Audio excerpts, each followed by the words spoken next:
Bapak Ibu, coba kali ini kita bahas tentang bagaimana tahapan dari makanan yang masuk ke mulut kita hingga diterima oleh sel.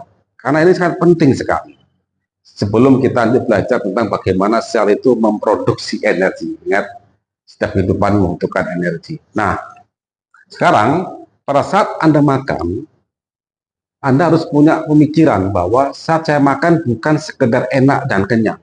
Tapi tujuan saya makan, Anda makan adalah memberi makanan pada sel. Nah, sekarang silakan Anda bertanya pada diri Anda sendiri. Pernahkah Anda bertanya pada diri Anda sendiri atau bertanya ke dalam sel Anda, sel, kamu mau makan apa? Saya yakin Anda tidak pernah berpikir begitu, ya kan? Nah, ini juga akan menjawab berbagai macam diet itu, benar gak itu? Nanti Anda tinggal berpikir sendiri ya. Nah, sekarang kita begini. Pada saat kita ini makan, makanan kita kan ini.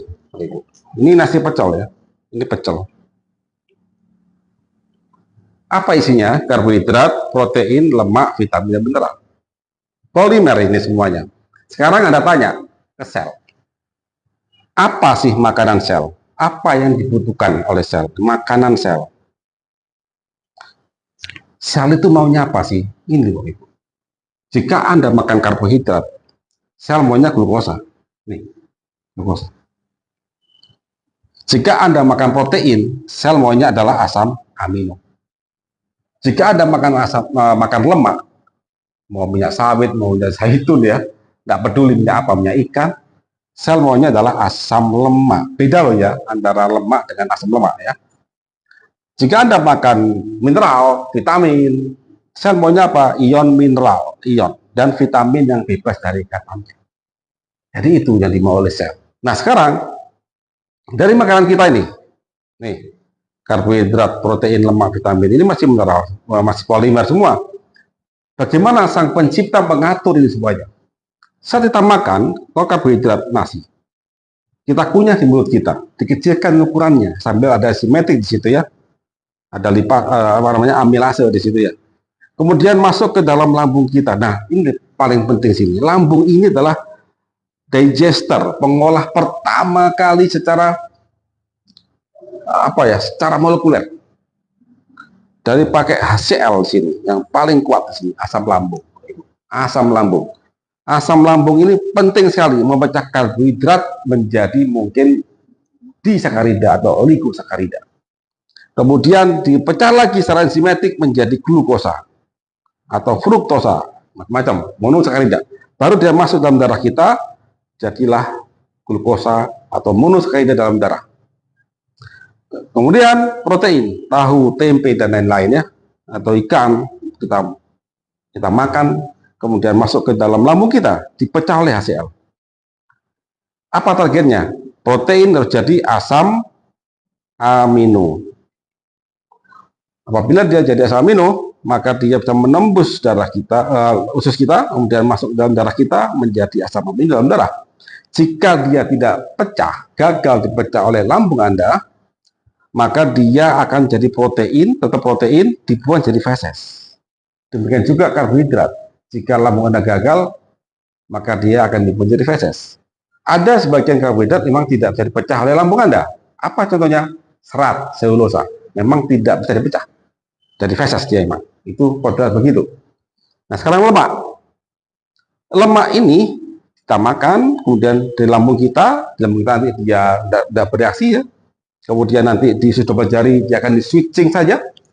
Kemudian masuk ke dalam darah kita, tetap dalam bentuk trigliserid atau lemak. Makanya dalam darah kita itu ada cek namanya lemak darah ya, TG. Nah, bayangkan sekarang dalam darah Anda ini ada glukosa, ada asam amino, masih ada lemak dan kolesterol. Anda cek ke sel. Sel mau apa? Glukosa. Darah ada. Apalagi asam amino. Oh, ada darah. Apalagi? Oh, aku punya asam lemak. Asam lemak, ingat. Darah adanya adalah lemak. Sel maunya asam lemak. Nah, perhatikan. Karbohidrat dan protein dipecah di lambung Anda dan sistem pencernaan. Tapi lemak itu tidak. Lemak itu pemecahnya di dalam darah Anda untuk jadi asam lemak. Nah, sekarang Bapak Ibu, Apabila tahapan ini ada yang Anda gagal lakukan, bayangkan nih, lemak Anda gagal dipecah, ini lemak gagal dipecah, kolesterol gagal dipakai, maka dia akan jadi plak. Menumpuk jadi plak, ya, terbakar oleh O2 menjadi plak. Kemudian plak ini ngapain? Dia akan ngendon di sini, mempersempit darah Anda. Apa akibatnya?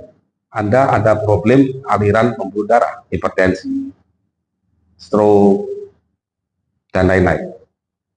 Jika dia plak ini menutupin reseptor insulin, apa terjadi?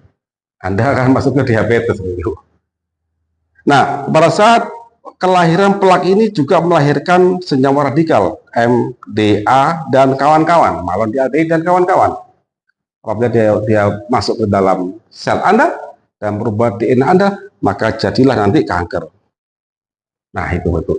Jadi semua penyakit-penyakit yang tadi saya sampaikan itu akibat dari kita gagal menjalankan skema yang disetil Tuhan ini.